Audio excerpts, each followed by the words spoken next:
Olá, meus amigos, estamos aqui mais uma vez reunidos em personagens da Bíblia de A a Z para dar continuidade na segunda parte da história de Gideão. Como os midianitas estavam amplamente mobilizados com seus camelos, permaneceram acampados no vale de Jezreel, e Gideão e seus homens posicionaram-se na montanha de Gilboa, nas proximidades da fonte de Arode, fonte onde os soldados beberam água no teste proposto por Deus. Juízes capítulo 7, do versículo 4 ao 7.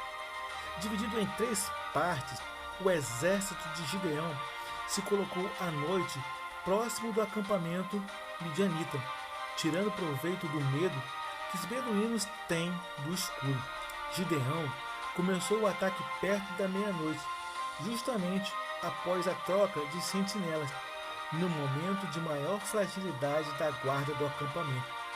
Ao sinal de Gideão, todos os homens tocaram as suas trombetas, quebraram o seu cântaro e levantaram suas tochas, que provavelmente foram usadas para atear fogo às tendas dos midianitas. E os israelitas gritaram: "A espada pelo Senhor e por Gideão." Juízes capítulo 7, versículo 20. O efeito desse clamor foi avassalador. Pensando estar em número inferior, os midianitas, confusos e abatidos, começaram a se golpear uns aos outros na escuridão. E providencialmente morreram 120.000 midianitas. Provavelmente, os midianitas acharam mais honroso caírem na própria espada do que caírem na espada do exército inimigo. Gideão enviou mensageiros para convocar os homens de Efraim para interromper a fuga dos sobreviventes inimigos na travessia do Jordão. Juízes capítulo 7, versículo 9 ao 24. Eles capturaram dois príncipes midianitas, Oreb e Zeeb, e trouxeram suas cabeças a Gideão. Humilde e diplomaticamente, Gideão aplacou a amargura dos homens de Efraim, que recriminaram por não terem sido chamados inicialmente para participarem da guerra. Os 15.000 soldados midianitas que conseguiram fugir do acampamento aparentemente foram desbaratados próximo a Sucote. Juízes capítulo 8, versículo 10 ao 12. No caminho de volta para casa, Gideão se vingou do povo de duas cidades que se recusaram a dar alimento a eles anteriormente, Sucote e Penuel, cidades não israelitas, e destruiu os dois lugares. E executou também Zeba e Zalmuna pessoalmente para cumprir uma vingança de sangue, em cumprimento a Números capítulo 35, versículo 19, porque eles haviam matado no passado os irmãos de sangue de Gideão, que viviam perto do monte Tabor. Juízes capítulo 8, versículo 18 ao 21.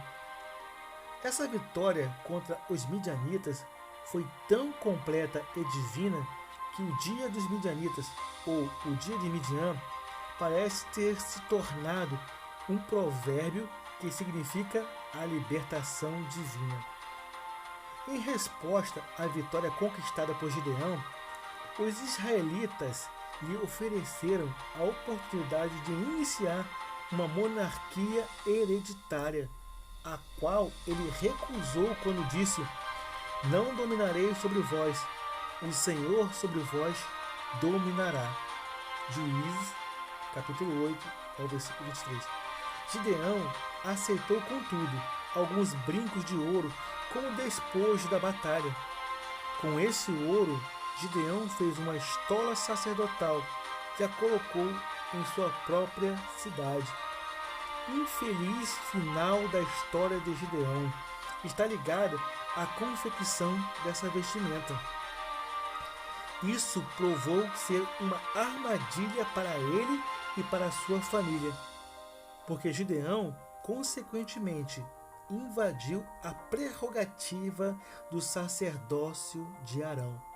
Mesmo que talvez desejasse usar a roupa apenas em seu ofício de magistrado civil, talvez para Gideão aquela estola fosse apenas um memorial, mas os israelitas a transformaram em um ídolo. Infelizmente, a estola sacerdotal serviu como motivo de idolatria para Gideão e sua casa. Juízes capítulo 8, versículo 27. O texto bíblico chamou isso de prostituição. Juízes capítulo 8, versículo 27. Visto que toda idolatria desvia os homens para longe da adoração ao Senhor, sendo uma infidelidade espiritual. Por causa disso, um novo nome foi dado a Gideão, Jeru-Besete. O termo Baal foi substituído por Besete, palavra hebraica para vergonha. Assim, o nome novo de Gideão passou a significar deixe o vergonhoso lutar, mostrando assim a mancha que essa atitude trouxe para o legado de Gideão.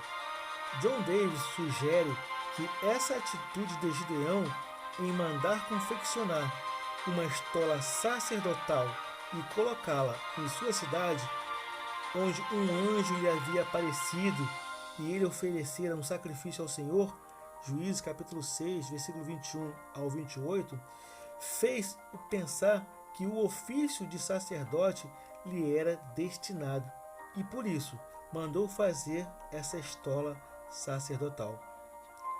Provavelmente com o Urim e Tumim, pensando ele que isso serviria em suas consultas ao Senhor. Mediante isso, então, o erro de Gideão foi fazer o que lhe parecia bom, no entanto, sem ter a direção de Deus para aquilo. Infelizmente, tudo isso serviu para a sua própria ruína. Gideão, em desobediência ao mandamento do Senhor, também teve muitas esposas e 70 filhos. Juízes capítulo 8, versículo 30, Deuteronômio 17, versículo 17. Além disso, Gideão teve mais um filho com uma concubina, chamado Abimeleque.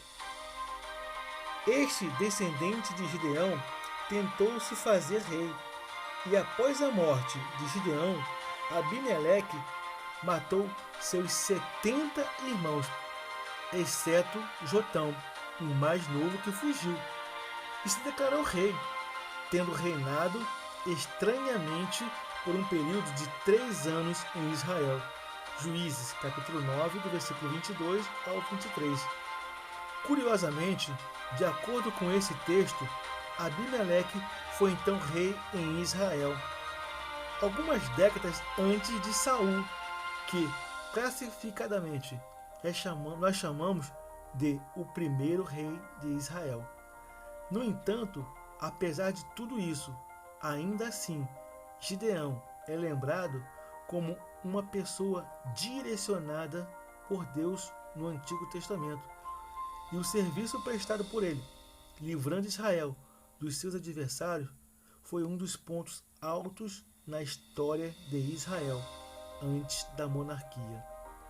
Gideão parecia ser uma pessoa com certa tendência ao medo, mas, mesmo assim, se tornou alguém que, pela fé, venceu reinos.